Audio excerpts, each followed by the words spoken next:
Добрый вечер. На телеканале ТНВ Татарстан ток-шоу «Точка опоры». В студии Светлана Кадырова. Приветствую всех наших телезрителей. Хайырлы кич. Итак, это вторая программа из цикла «Татарстан. Итоги года».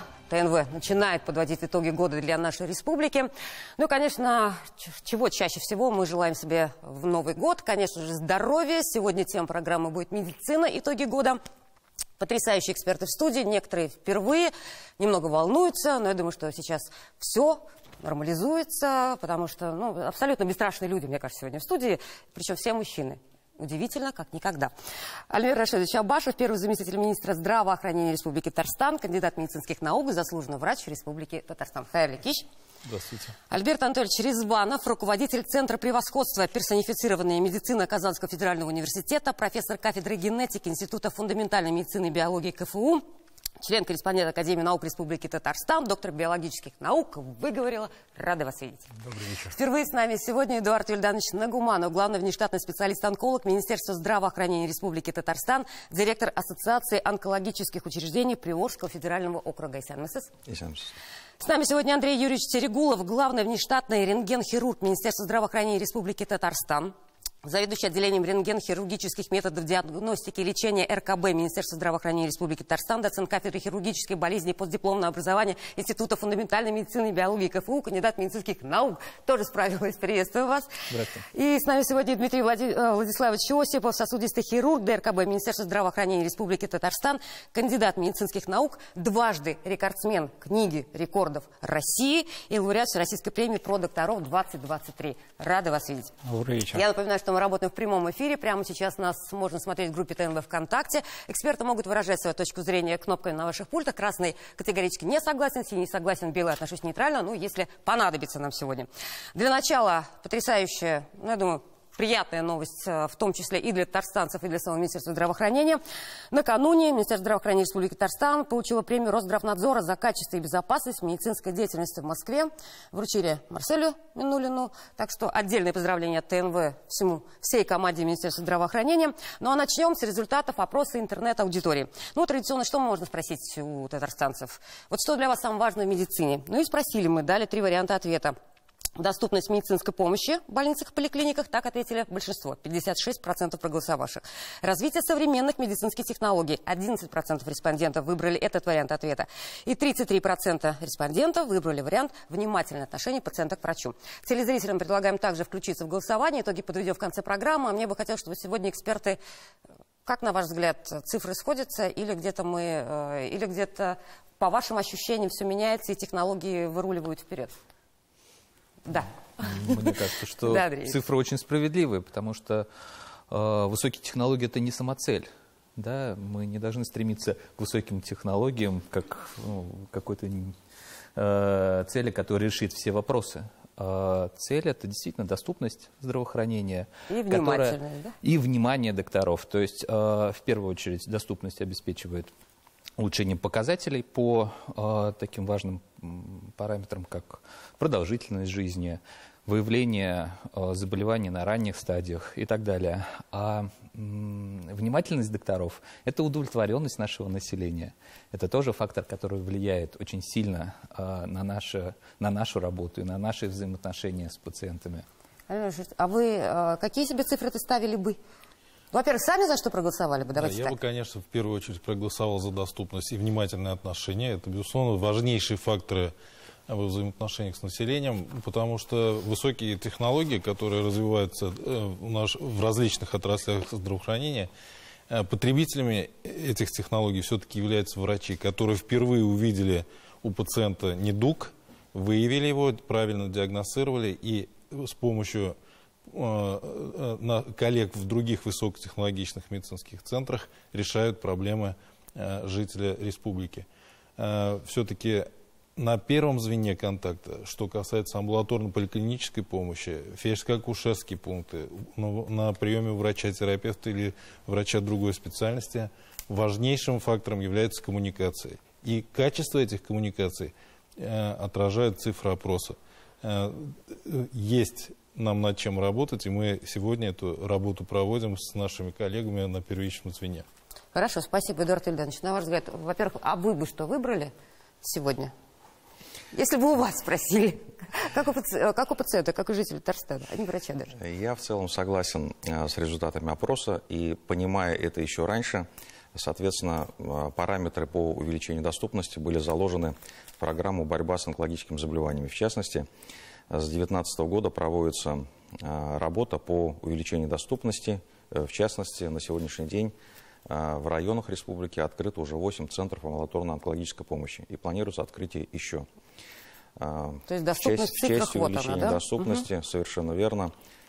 Также приближается к пациенту выписка ряда препаратов, которые возможно выписать по месту жительства. То есть мы в этом направлении работаем и понимаем эту проблематику, соответственно, стараемся сделать ее еще лучше. Какой у вас голос, как у диктора на радио. Иногда врачи тоже открывают совсем с другой стороны. Дмитрий Владиславович, вот вы конкретно на земле в этой ситуации, спасатель. Что для вас вот в этом показателе, не кажется ли вам, что, может быть, цифры должны быть другие?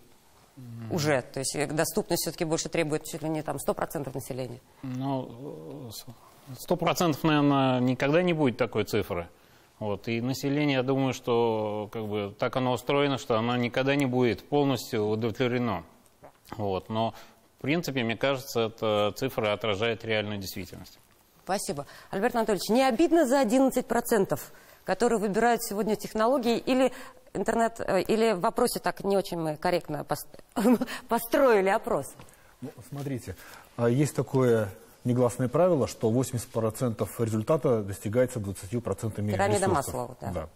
И здесь этот опрос, по сути, это отражает. Дело в том, что действительно традиционная медицина, классическая медицина способна в 80-90% случаях решить практически любой вопрос. Но всегда остается вот эти вот 10%, которые вот и голосуют за высокие технологии, которые, к сожалению, остаются, скажем так, неудовлетворенными. И я, как ученый, в общем-то, мы как раз и нацелены на, скажем так, медицину будущего. Да, я абсолютно согласен, что сейчас нужно в первую очередь насытить текущие запросы населения, чтобы текущие здесь, запросы, сейчас... да. Но при этом не стоит забывать о том, что нас будет ждать в будущем. Если сейчас не закладывать фундамент для высоких технологий в будущем, потом мы просто отстанем навсегда. Но этот вопрос как раз вот идеально показывает, что вот как раз те 10% населения, у которых серьезные проблемы, вот как раз и голосуют за высокие технологии. Хорошие у нас социологические навыки уже теперь за время существования программы. Сейчас такой, наверное, главный вопрос, чтобы... начать подводить итоги года. В принципе, главные достижения года вот для каждого из вас в вашей сфере, вот как для Министерства здравоохранения, так и каждого личные, возможно, и, возможно, не провалы, да, а вот над чем предстоит поработать. Давайте смягчим вот этот процесс.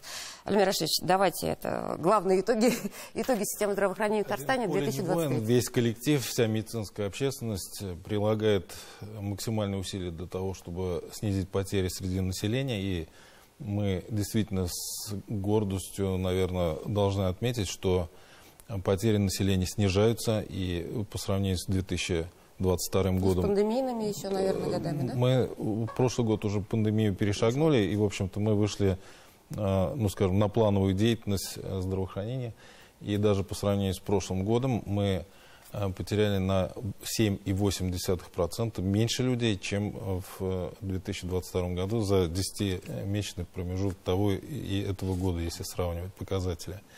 В первую очередь это связано с тем, что снижается смертность от болезней системы кровообращения. Этот тренд в целом и по стране наблюдается. Связано это с тем же самым развитием медицинских технологий, с доступностью медицинской помощи. Мы видим, что 7 высокотехнологичных центров в республике достаточно эффективно справляются со своими задачами. И внутригоспитальная летальность, потери в момент высокотехнологичного этапа оказания помощи минимизированы и могут поспорить с наиболее развитыми странами мира. Вместе с тем мы четко понимаем, что наш вектор и концентрация внимания должна быть направлена на первичное звено здравоохранения в поликлинике, где работа врачей-специалистов должна быть усилена. И весь прошлый год и начало этого года мы потратили на становление такого института, как амбулаторный врач-кардиолог. Мы сегодня дали нашим врачам-терапевтам, работающим на участках, большого и сильного помощника в виде врача-специалиста, который помогает им как в вопросах диспансерного наблюдения, консультативной работы, маршрутизации за необходимым объемом помощи. И, наверное, любой, кто сталкивается с проблемой болезни сердца, могут почувствовать это. Онкологические заболевания также снижаются. Вот где, как в онкологии, пришли высокие технологии, связанные с теми же таргетными препаратами, которые непосредственно созданы для лечения конкретных специфических видов опухолей. И, наверное, вот коллега нам поможет более специфичные какие-то темы здесь открыть.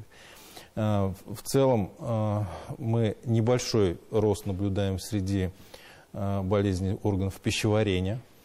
Связано это с различными вопросами, такими как желудочно-кишечное кровотечение.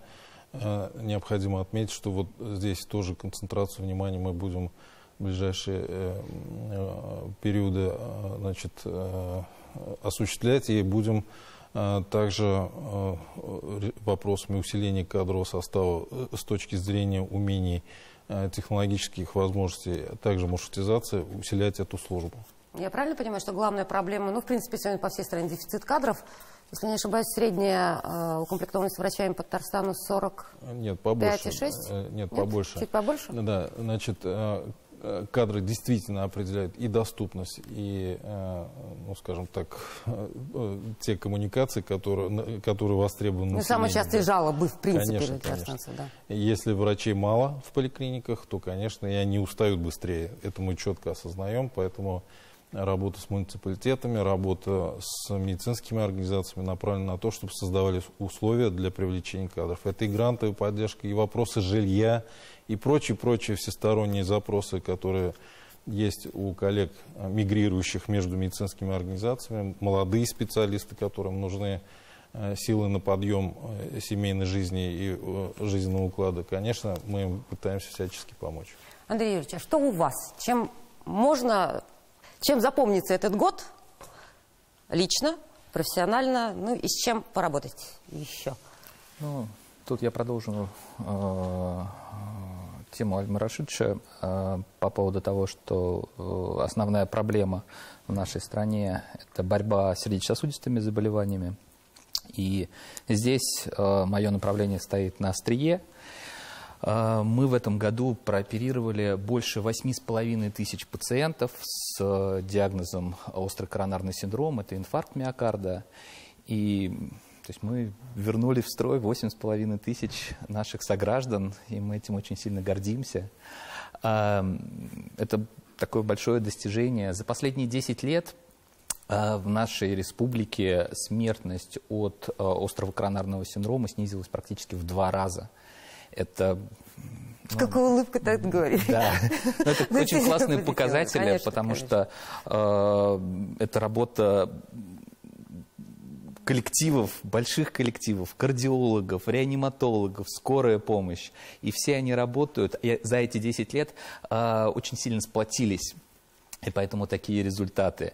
И для меня каждый год рост вот этих показателей, ну, это и личное достижение, и достижение нашего сообщества, сердечная команда мы называем. Также мы в этом году продолжили развивать направление лечения острого ишемического инсульта. Это направление, которое также позволяет снизить смертность в Республике Татарстан. Было прооперировано больше 200 человек в остром периоде. А здесь требования очень серьезные. То есть пациент должен поступить в первые 6 часов от момента развития заболевания. То есть тут должны сыграть свою роль и скорая помощь, и родственники, которые должны увидеть и распознать эту проблему, и приемный покой в центральной районной больнице, это если туда поступил. Цепочка, то есть да, огромное количество людей должны работать в едином организме. И потихонечку этот организм настраивается, так же, как он настроился у нас с борьбой с острым коронарным синдромом. Из технологичных моментов в этом году по всей республике в высокотехнологичных центрах были внедрены, было внедрено внутрисосудистая визуализация, внутрисосудистый УЗИ. Это метод, который позволяет нам увидеть сосуд изнутри. Еще лет 10 назад об этом мечтали? Мы нет. Мы, к сожалению, нет. А сейчас это стал доступный для нас, для специалистов метод. Это метод, ну, представьте себе, наверное, все проходили УЗИ, да, когда ставят датчик снаружи. А сейчас мы этот датчик маленький, он буквально 1,5 миллиметра в диаметре, мы заводим в коронарную артерию и исследуем эту коронарную артерию на предмет патологии. И это снижает смертность по некоторым позициям на 50% после наших вмешательств. То есть такие технологичные вещи помогают нам снижать смертность. И вот такое массовое внедрение этой технологии приведет через 2-3 года к значительному снижению смертности. А над чем еще поработать? Ой, работать много над чем. Хорошо. Не перечислишь. Просто когда вы говорили о миллиметрах, я сейчас смотрю на Дмитрия Владиславовича, как раз одна из последних операций, с которой вы вошли в Книгу рекордов России, это сосуд диаметром в 1 миллиметр, по-моему. Ну, да, девочке примерно. было 5 недель. То есть до этого оперировали только ребенка полуторамесячного, да? То есть 6 недель, по-моему, было ребенка. У вас Ранее мы прооперировали ребенка в возрасте 2 месяца, а последнего ребенка мы прооперировали в возрасте 1 месяц и, получается, 9 дней. 9 дней. Вот, то есть у нас случился такой случай. Диаметр сосуда у ребенка была выявлена аневризма плечевой артерии, которая в процессе наблюдения в нашем стационаре она увеличивалась, там уже были... Девочка могла остаться без руки, я правильно понимаю? Ну да, если вкратце сказать, что все шло к тому, что нам нужно было принять решение, либо ее переправить куда-то в федеральный центр, либо самим на себя взять ответственность по операции. Вот. И было принято решение, что этого ребенка мы будем оперировать сами. Если говорить о размерах сосуда, то есть где-то в районе чуть больше миллиметра плечевая артерия, и когда мы на ней работаем, сосуд находится в спавшемся состоянии, соответственно, там еще меньше. Вот. И нам нужно было решить несколько вопросов. Первое, это чтобы после операции этот сосуд работал, был проходим. Это первое. Второе, чтобы ребенку не потребовалась повторная операция, то есть в дальнейшем этот сосуд должен расти, развиваться пропорционально с ростом ребенка. То есть, это ваше главное достижение за этот год? Или... Ну, если говорить про мое, наверное, да. Но если говорить в целом про работу нашего отделения, достижение в том, что, несмотря на все сложности, которые сейчас происходят в нашей республике, наверное, там, в мире, в стране и так далее, вот, мы как работали, мы какой темп в плане лечения детей сердечно-сосудистой патологии какой набрали несколько лет назад, также мы в этом темпе и продолжаем работать. Никаких изменений в какую-то худшую сторону, чтобы повлияло на лечение пациентов, на их количество, у нас нет. Технологии пришли в помощь? Да, конечно, технологии у нас уже много лет пришли. В чем это выражается? В том, что мы уменьшаем количество открытых операций. Вот. То есть, если говорить по лечению заболевания чисто сосудистой детской патологии, да, уже в 2007 году у нас заработал лазер, а в 2011 мы еще один приобрели, с помощью которого мы можем решать очень много вопросов. То есть по поверхностной сосудистой патологии, по лечению винных пятен. То есть такие дети сейчас у нас оперируются в единичных каких-то редких случаях. Дальмир Рашидович, давайте. Хотел поддержать своего коллегу. Действительно, с большим преклонением, я думаю, не только медицинская общественность, но и многие жители республики смотрят на коллектив ДРКБ. Вот новые технологические возможности, которые у них возникли с открытием Центра детской хирургии, в первую очередь, и онкологии, да? Там уже пролечено более 80 тысяч детей на самом современном оборудовании. И вот то, о чем сегодня говорит наш коллега сосудистый хирург, в том числе стало возможно благодаря реализации национального проекта по модернизации детского здравоохранения, в рамках которого был построен этот прекрасный новейший центр. А что касается неинвазивных, вернее инвазивных, но не открытых операций на сосудах, то, если я не ошибаюсь, у нас в Татарстане одним из первых ангиограф появился в детстве. Может быть, если вообще не первый, да, это был в далеком еще, наверное, в начале 90-х годов. И сегодня колоссальный опыт хирургов ДРКБ используется не только татарстанцами. К нам специально приезжает на родоразрешение с внутриутробными пороками развития плода женщины из других регионов. И они уже планово заходят на родоразрешение в РКБ для того, чтобы потом перевести ребенка к коллегам в ДРКБ и там прооперировать. Высочайший уровень. Спасибо вам большое за работу. Я думаю, да, много благодарности от родителей по ту сторону экрана. Вот сегодня, Эдуард Ильданович, уже прозвучала от Альмира Рашидовича долгожданная, наверное, какая-то важная информация, что смертность от онкологии у нас снижается, да? Как? Почему? Что удалось? Что в помощь? Вот какие главные достижения в вашей сфере? Наверное, как это ни странно прозвучит из моих уст, это все-таки рост показателя заболеваемости. Хотя этот показатель заболеваемости, он складывается как непосредственно из заболеваемости, то есть регистрация пациентов, у которых есть симптомы, но и группы пациентов, которые прошли профилактические программы, в том числе диспансеризацию определенных групп взрослого населения, и эти заболевания выявлены у них на досимптомной стадии. Вот, например, в сравнении значит, с прошлым годом, по итогам 10 месяцев, за этот год прирост впервые выявленных злокачественных образований составил 1700 человек. Это, можно сказать, рекордный показатель за всю историю наблюдений за злокачественными образованиями. Ну, и это как раз не страшит, потому что это досимптомная стадия. Причем да? Самый важный показатель тот, что среди этой группы пациентов выявлены заболевания на первой и второй стадии. В большинстве своем на досимптомных стадиях. Это важнейший показатель, который тянет за собой всю цепочку событий и алгоритмов ведения пациентов. Если мы выявляем пациентов на ранних стадиях, соответственно, мы выполняем минимально инвазивные процедуры с минимальным воздействием на организм и в кратчайшие сроки возвращаем человека к жизни, в свою социальную сферу, в работу и так далее, и так далее. Но вот проблема все-таки запущенных стадий, она остается, и, соответственно, это, наверное, основная проблема, которую мы пока решить не можем. И в этом смысле, кроме того, что у нас есть и новые технологии, и в пилотах внедрены новые вариации использования в кооперации различных видов. Вот в онкологии, вы знаете, есть и хирургия, и радиотерапия, и химиотерапия, и иммунотерапия, гормонотерапия. Все это в комплексе работает на единый результат. Пока все-таки лечение запущенных стадий остается достаточно серьезной проблематикой. По сути, это состояние, когда у человека в организме пожар, а лучше выявлять человека, когда у него произошло, скажем, небольшое задымление. Если перейти на язык пожарников, да, мы все знаем, что практически во всех зданиях существуют датчики пожарной безопасности.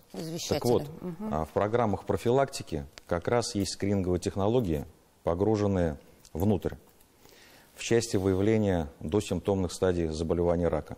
Вот эти датчики как раз и сигнализируют о наличии только что возникшего дыма. И лучше его потушить в автоматическом режиме, когда только первые симптомы появились, даже без симптомов, да, чем потом бороться с пожаром, который распространился уже на все здание. Но при этом у вас из достижений это работает и онкологический центр в Набережных Челнах, да, если я не ошибаюсь? Филиалы в Набережных Челнах, филиалы в Набережных Челнах, в Альметьевске. 8 центров амбулаторной онкологической помощи по республике в городе Казани.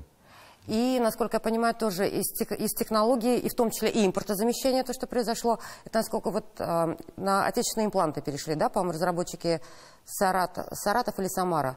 Мы одна из последних операций, которую показывали, ну, пока на ТНВ, то, что мы снимали. Это не только отечественные импланты. На самом деле, если говорить о новых технологиях, то это можно посвятить целую программу. Ну, что из главных? Давайте, Эдуард Ильданович. Продолжается работа по импортозамещению лекарственных препаратов. Не остановлена работа и продолжается взаимодействие с отечественными фармацевтическими компаниями, которые разрабатывают или аналоги, или абсолютно новые лекарственные препараты с уникальным механизмом действия при лечении злокачественных образований. Эта работа идет. И на рынок выходят импортозамещенные вариации, в том числе зарубежных препаратов, которые достойно замещают. Причем здесь, с учетом того, что сама по себе программа клинических исследований, она очень серьезная и хорошо мониторируется, ни один из препаратов не был бы зарегистрирован, если бы у него были бы какие-то огрехи. То есть в полной мере можно с абсолютной уверенностью сказать, что они соизмеримы в своей эффективности и безопасности. Личное достижение какое, Эдуард Вильямович? Ну, в моем направлении навряд ли бывает личное достижение. Это работа большой команды, всей онкологической службы и системы здравоохранения. В начале года мы запускали социальный проект. Это возможность для любого человека в Татарстане, используя мобильное приложение Родинки Про, провести диагностику своих на образование кожи. Так вот, этот проект развивался.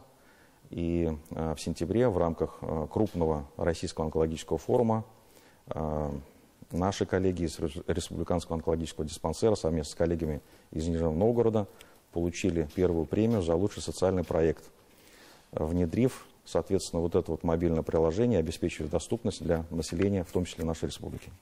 Поздравляем, пусть с небольшим опозданием, но да, мало знаем, кстати, информировать надо больше о таких победах в том числе. Альберт Анатольевич, понятно, что пандемии-то к вам внимания было больше, да? Нет? Да, но... Или все-таки этот год прошел тоже под знаком технологии внимания к вам? Этот год действительно для нас стал переломным. Небольшая история. Вот я в конце 2006 года вернулся, долгое время работал, учился за рубежом. И то, что меня привлекло, подкупило в Казани, это то, что можно было работать с медиками, видеть перспективу внедрения научных разработок в клиническую практику, так называемая трансляционная медицина. И действительно есть так называемая долина смерти, потому что ученые что-то изобретают, а потом возникает проблема с внедрением это в практику. И здесь нам вот в этом году повезло, такой прорыв, который я бы хотел отметить, это мы стали, ну, скажем так, работать с крупными фармкомпаниями в России, которые заинтересовались в наших разработках в области генной терапии, например. И готовы были инвестировать. И уже инвестировали в эти разработки, мы ведем с ними эти проекты. А если большой бизнес, большая фарма заинтересовалась в таких разработках, значит, и шансы довести это до конечного потребителя существенно возрастают. Ну и, соответственно, как бы из, скажем так, личных достижений, вот, так как это, ну, такая поддержка, такая интеграция, она вдохновляет, и, соответственно, у нас появляются новые идеи, новые проекты, как сделать еще более эффективные лекарственные препараты для лечения таких заболеваний, для которых пока в мире нет методов лечения. Из личных достижений? Что еще? Из личных достижений? Ну, например, то, что как вот меня избрали членом, вернее, академиком-секретарем отделения медицинских и биологических наук Академии наук Республики Татарстан. Для ученого очень важно, согласна. Да, то есть, и это позволяет мне, скажем так, еще больше интегрировать врачей, ученых, биологов и медиков для того, чтобы они лучше друг с другом общались и в конечном итоге те задумки, которые рождаются в лабораториях, оказались все-таки у врачей в клинике. Очень еще название просто центра интересное. До этого, когда приходили, такого не было. Центр превосходства, персонифицированная медицина Казанского федерального университета. Это о чем? Ну, на самом деле он был. Это, красиво звучит, просто центр превосходства. Это созвездие... Да, можете называть меня ваше превосходительство. Это созвездие лабораторий, которые объединены общей идеей. То есть работа над методами медицины, которые... Что такое персонифицированная медицина? Это когда для конкретного пациента разрабатываются конкретные методы лечения, конкретные методы терапии, а в нашем случае даже иногда и конкретный лекарственный препарат для конкретного пациента. Потому что те заболевания, с которыми мы работаем, например, это редкие заболевания. Таких больных не так много. И обычно фармкомпаниям не до них, так называемые орфанные заболевания, редкие заболевания. И наша задача, например, разработать индивидуальный препарат для конкретного пациента. Но то же самое, на самом деле, применимо и для диагностики. Вот коллеги говорили про раннюю диагностику. И да, сейчас это огромный прорыв в диспансеризации, но в лабораториях существуют еще более эффективные технологии, где можно определить не только, что там задымление какое-то пошло, а вообще, что, например, отладить работу организма таким образом, чтобы вообще не допустить этого задымления. То есть, например, не захламлять эвакуационные выходы, использовать качественную проводку. Нет ощущения, что из мира фантастики пока из далекого мира будущего. Нет? По сути, ранняя и сверхранняя диагностика в лабораториях, она работает. Просто она сейчас слишком дорогая для того, чтобы внедрять ее в клиническую практику. Верите, Эдуард Ульянович? На самом деле это практически реальность. Я подтверждаю слова коллеги. Другой вопрос, что это пока недоступно в рутинной практике на большом популяционном уровне. Понятно. Мы прерываемся на рекламу, потом продолжим. Не переключайтесь. Итак, мы продолжаем сегодня подводить итоги года в системе здравоохранения Татарстана. А сейчас к тому, что республика, понятно, передовой центр медицины. Это Армин Рашидович еще раз, к концу года надо же, но нужно хвалить. Никогда не бывает похвал больше, чем нужно. Успехи все-таки у нас были мирового уровня. Вот Андрей Юрьевич, потомственный врач, представитель знаменитой медицинской династии медиков, вместе с мамой, знаменитым врачом Лилианой Ефимовной Терегуловой, проводит уникальные операции. Первыми в России в 2020 году сделали успешную внутриутробную операцию на сердце плода. Малыш выжил, родился на свет. Как дела у него? Тьфу-тьфу-тьфу. Все, слава богу, ему уже больше 3 лет. Он живет без каких-либо проблем, развивается, как обычный ребенок. Это благодаря не только нам, но великим рукам детских хирургов, потому что они тоже потом им занимались и дали ему путевку в жизнь, так же, как и мы. Вы потомственный медик. Дмитрий Владиславович, вы? Я тоже, можно сказать, потомственный. Да. У меня мама педиатр. Мама педиатр. У вас родители тоже медики. Вот я так в чем? Вот мы просто придем к тому, что вы сыновья из династии медиков. Что сегодня с кадрами? Вот у каждого в своей сфере. В чем проблема, если молодые кадры, если вообще есть вот, например, там 25-летние, наверное, хирурги. Сколько нужно быть, чтобы хирургом стать? Вообще какой возраст примерно должен быть, Дмитрий Владиславович? У нас или за рубежом? Давайте, вот за рубежом, у нас и за рубежом, давайте посмотрим. Вот за рубежом мне посчастливилось стажироваться в США.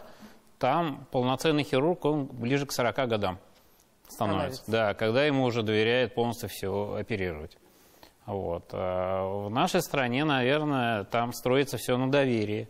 То есть уже студенты, когда вот я учился, уже ходили, те, кто хотели быть хирургами, они ходили в операционную, помогали, и уже, возможно, даже на последних курсах института, зная, что человек достойный, ему доверяли уже какие-то простые операции. Обычно это с аппендицита все начиналось. Вот. То есть у нас как-то раньше допускают к столу. Это нормально? Это правильная практика? Это особенность России. Это ментальность России в том числе. Это разные системы. Это разные системы образования. То есть вы сейчас хотите сказать, что у нас круче? У нас система доступнее. Мы имеем большее количество врачей на душу населения в Российской Федерации, чем в Соединенных Штатах Америки или чем в том же самом Израиле. Мы говорим о том, чтобы медицина была доступна. Давайте сравним. Чтобы записаться на прием, плановый прием к кардиологу в Израиле, гражданину Израиля, нужно ждать 4,5 месяца. У нас, во всяком случае, в нашей клинике, плановый прием – это 2,5-3 недели. Да? Вот разница в системах. Там сложная, избыточная система, да, высокотехнологичная, да, высокостоимостная, да, врач-миллионер. Но эффективная ли она? Она способна себя воспроизводить или надо ждать 4,5-5 месяцев? Вопрос Хорошо, такой. Интересно. Да, в принципе, что... Да, Альберт Анатольевич. Да, вот Куда мы заходим, интересно? Как раз вот COVID-19 показал разницу систем. То есть американская система высокотехнологичная, это как высокотехнологичный спецназ, условно говоря. Но когда у тебя массовая пандемия, то российская система, то есть советская система, оказалась более приспособленной к таким вот глобальным вызовам. То есть у каждой системы... И люди тоже более приспособленными оказались. Все, и врачи, и пациенты. Система формируется за счет людей. Система сама по себе не может быть. Она формируется этими нашими людьми. Да, при этом как раз вот американская система, она, скажем так, произошел определенный коллапс. И они очень длительное время восстанавливали свою систему, просто потому что она не была подготовлена для таких вот глобальных там вызовов. система первичной помощи организована несколько иначе, и нет четкого закрепления. Как говорят они, мы свободная страна и не можем быть прикреплены к одному или другому месту. Поэтому у нас участковый принцип организации первичной помощи действительно в ковид сыграл решающее значение, потому что каждый врач знал, сколько человек у него в зоне обслуживания, и он какой объем помощи должен организовать. Конечно, широко представлены поликлиники, сеть поликлиник по всей стране.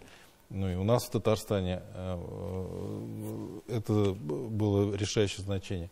Лекарственная помощь бесплатная, которая была. Ну, много чего в ковид мы увидели и на самом деле переняли оттуда вот эти положительные черты, сейчас внедряем их в работу. Я бы вот, наверное, если позволите, чуть-чуть переключиться и вернуться к дорекламной выступлению моего коллеги Эдуарда Вильдановича, где он говорил об онкоскрининге. Мы бы вот в сферу профилактики, если немножко окунулись, то я бы хотел обратиться к жителям через вашу площадку для того, чтобы вот этот онкоскрининг, порой неудобный в части того, что нужно он второй... формат диспансеризации, да? Да, это вот как раз профилактические осмотры и диспансеризация. Онкоскрининг не всегда удобен для пациентов с тем, что ему нужно сделать второй визит.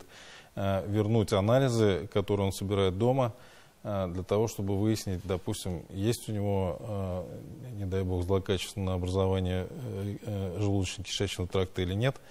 Это связано со сбором биоматериала, особенностями преаналитического этапа, скажем так.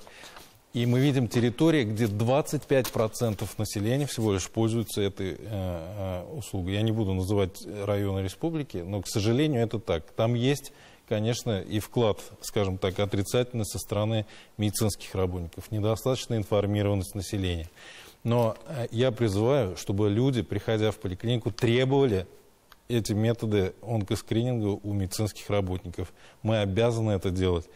Там есть особенности по возрастам, значит, и прочие аспекты, но нужно спрашивать медицинского работника, положен ли мне онкоскрининг, и могу ли я его провести у себя в поликлинике. Да, можете, в определенные возраста, куда вы попадаете, это можно сделать.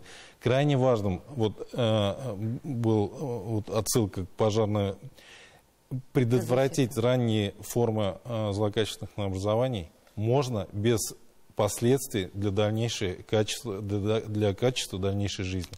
Люди практически полностью выздоравливают.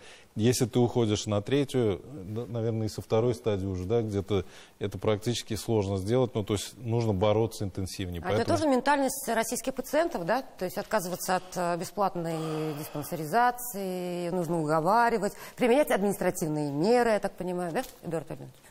То есть, ну, к вам попадают уже вот в запущенном состоянии, вы говорите, что это бич сегодня, да, для вашей сферы. Вот у вас прекрасное название программы «Точка опоры». Но на самом деле, чтобы опора была прочная, как минимум, вот я смотрю на ваших коллег-операторов, у каждого из них видеокамера на треноге стоит, на триподе. Да? Соответственно, вот это обеспечивает наибольшую устойчивость. Потому что одна опора, вот, условно говоря, там можно вибрировать куда-то, две опоры, это тоже по плоскости, а вот три опоры обеспечивают стабильность хорошую. И в этом смысле каждый из опор, первое – это знание, второе – система здравоохранения, которая насыщена теми или иными технологиями, которые позволяют выявить и обеспечить качественное лечение. И третье – все-таки это сам субъект этого процесса, гражданин. Вот если гражданина в этой системе точек опоры нету, то что бы мы ни делали, мы будем нести в том или ином виде поражение. И очень важно, наверное, тема сегодняшнего мероприятия в том, что как раз мы стараемся донести и знания, и возможности о том, что можно предотвратить не только плачевный исход при наличии злокачественного образования, но участвуя в профилактических программах в соотношении где-то 1 к 3, помимо раков, на ранней стадии выявляются предраковые состояния, санируя которые можно вообще предотвратить само по себе заболевание как таковое. Вот в чем суть.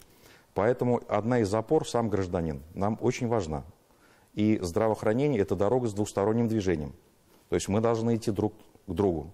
И в этом смысле понимание и разумное поведение человека, оно очень важно и значимо. Андрей Юрьевич, а у вас как с разумным поведением? Вот я смотрю, так боль такая у Эдуарда Вильдановича, у Альмира Рашидовича. А у вас как? Ну, вы знаете, большая часть наших пациентов, которые к нам поступают к нам на стол в достаточно тяжелом состоянии. В их глазах виден страх смерти, потому что они понимают, что там у них инфаркт или у них инсульт. И в этот момент большая часть меняет свои подходы к жизни. Например, такие, как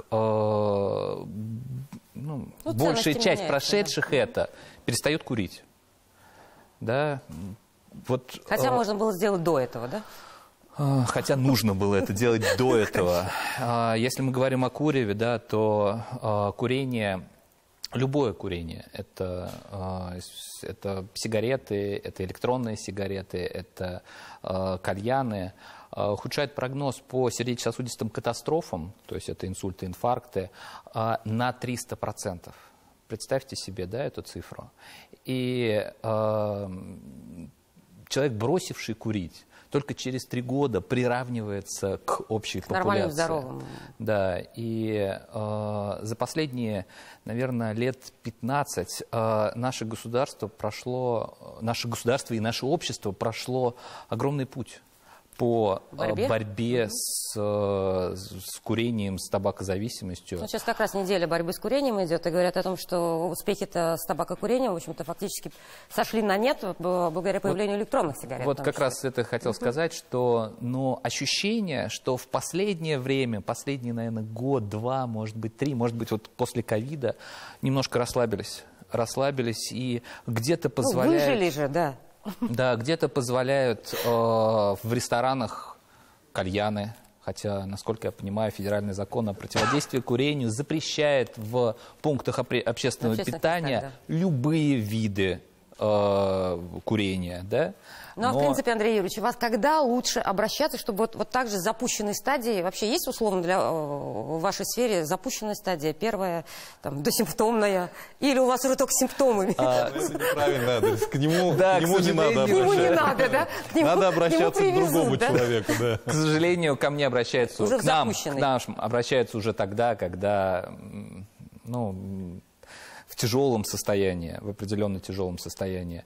Нужно обращаться к кардиологам. Это главный человек должен быть в жизни мужчины после 42-45 лет. И женщины после 50 лет, это обязательная консультация кардиолога как минимум раз в год. Дмитрий Владиславович, а родители стали более бережно и внимательно относиться к здоровью своих деток? Что-то фиксируете, какие-то изменения в ментальности даже? Ну, сейчас у нас есть интернет, и поэтому у них есть возможность больше получить какую-то информацию, и, конечно, они сейчас более информированные, они даже иногда приходят не потому, что их направил какой-то там участковый педиатр или какой-то доктор, да, потому что они сами где-то эту информацию получили. Поэтому, наверное, да, сейчас у нас обращаемость увеличилась. Вот, иногда так мы с ними даже в шутку разговариваем, можно я буду к вам обращаться, коллега, потому что вы столько уже знаете, когда пришли к нам на прием. Интернет-образование медицинское. Ну, иногда же в помощь, иногда же особо тревожная мама-то, может быть, забьет тревогу, когда надо, досимптомно. Альберт Анатольевич, вот вы говорили о том, что разрабатываете индивидуальные практики, или индивидуальное лечение программы. В принципе, к вам, к ученым, может попасть рядовой человек? На самом деле... Или нужно пройти вот, я не знаю, какую длинную маршрутизацию, дорожную карту? Мы с пациентами напрямую не общаемся. Мы работаем в связке с нашими врачами-партнерами. И любое взаимодействие, конечно, происходит через врача. И для того, чтобы попасть в наши программы, у нас есть клинические исследования, где мы набираем пациентов, например, с определенной патологией, то есть с определенной болезнью. Это экспериментальная группа, да? Для того, чтобы, например, разработать новые методы диагностики. Либо мы ищем пациентов с определенными редкими заболеваниями для того, чтобы также в будущем возможно иметь такую базу данных и использовать ее для приглашения их в такие вот клинические исследования новых препаратов. Но, конечно же, в лабораторию пациент прийти не может. Это всегда партнерство с медиками. Хорошо, Альмир Рашидович, в этом году Татарстан, по-моему, все-таки, я не знаю, перевыполнил, вполне, не знаю, как у вас там выражается, есть ли план по больным по трансплантологии. Что в этой сфере у нас из достижений? Более 450 человек получили новые органы у нас за последние 5 лет развития этой службы. Безусловно, мы являемся одним из регионов-лидеров в этом направлении по трансплантации органов. Надо сказать, что люди с критическим расширением камер сердца и болезнями миокарда, которые получили новые сердца, 40 человек сегодня проживают в республике. Это рекорд, по-моему, в этом году, да? Но это общий накопительный итог за все годы. Значит, в этом году мы в предельно допустимых значениях 20 операций должны сделать по пересадке сердца. Особенно быстрыми темпами набирает вот именно этот вектор по трансплантации сердца. Признано институтом Шумакова, что лучший регион в этом показателе — Республика Татарстан. Поэтому я думаю, что все мы должны гордиться этим достижением. На какой стадии проект по строительству центра трансплантации? Он проектируется, значит, идут обсуждения, споры во многом, да, о формате этого учреждения. Вот нужно сделать хороший проект, который будет функционален долгие десятилетия и будет служить основным задачам нашего здравоохранения. Поэтому мы в работе, интенсивно идет работа. Мы привлекаем в том числе и федеральных экспертов, которые помогают нам в этой работе. Я думаю, что в ближайшее время мы... Да, конечно. Там до завершения минут 5 телезрители голосуют тоже, что им необходимо. Самое важное — это доступность медицинской помощи в больницах, в поликлиниках. 30% вариант внимательное отношение врача к пациенту. И технологии 17%. То есть телевизионная аудитория тут за технологии это чуть больше, чем интернет. В завершении такой, во-первых, заменит ли когда-нибудь врача искусственный интеллект? Ну, так очень частый вопрос в последнее время. И, в принципе, если у медиков такой тост новогодний или какое-то пожелание к самому себе, своим пациентам и, в принципе, жителям. Альберт Анатольевич, давайте начнем с вас. Заменит ли вас когда-нибудь искусственный интеллект? Не лично. Не лично. Ну, скажем так, сейчас действительно искусственный интеллект может быть очень эффективным помощником. И, ну, не буду там называть проценты, но иногда там 80-90% той работы, которую мы раньше делали вручную, сейчас, например, можно переложить на искусственный интеллект. Ну, вот даже просто, условно говоря, править диссертацию, когда нужно... у нас любой текстовый редактор это проверка на правописание. Хорошо. Как помощника берем, что пожелаем?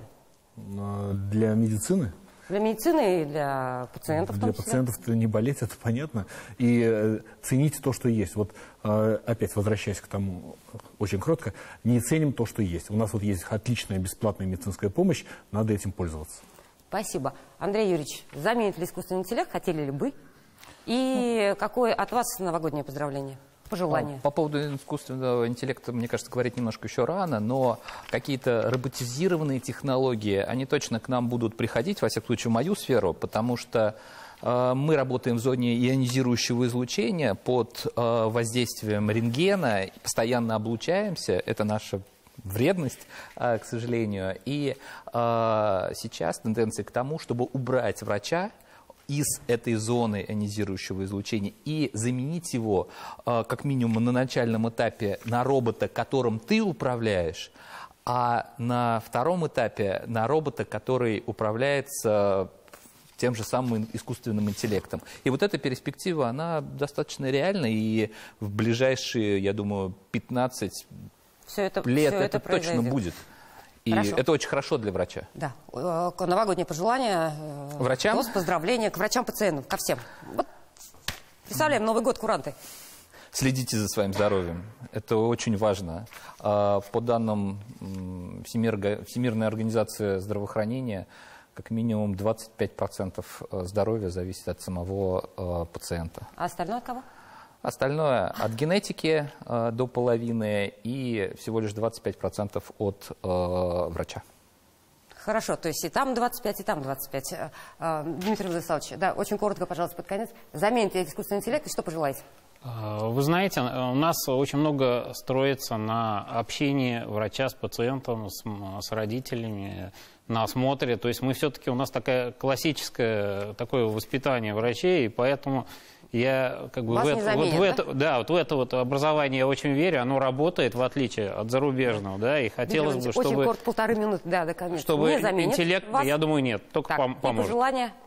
Пожелания, здоровья, это как бы банально. Главное медицинский. Эдуард Вильданович, заменит, не заменит, и пожелания. В качестве помощника, думаю, что да, но не заменит однозначно, потому что врачевание все-таки остается искусством и будет искусством до скончания веков. И пожелания новогодние. Что касается пожеланий, иной раз приходится слышать, вот сегодня плохое время или хорошее, сегодня пойду или не пойду, сделаю или не сделаю. На самом деле хотелось бы пожелать нашим гражданам, что время не бывает плохим или хорошим. Мы сами его формируем. Сами формируем его положительные, отрицательные качества. И в этом смысле каждого хотелось бы пожелать, чтобы он себе сформировал хорошее время здесь и сейчас. Спасибо, Альмир Рашидович. Искусственный интеллект. За министра не заменит? Нет. Вот, кстати, заместителя министра, наверное, и заменит в первую очередь. Но, честно говоря, наука развивается очень интенсивно, и я думаю, что мы обучим все-таки интеллектуальной системы настолько, что часть функций будет передана. Врача каких-то специальностей заменит, но не при нашей профессиональной жизни. И пожелания. Да, пожелания. Всем здоровья. Спасибо большое всем экспертам. С наступающим Новым годом. Успехов дальше. Благодарных пациентов, спасенных жизней. Всего доброго. До свидания.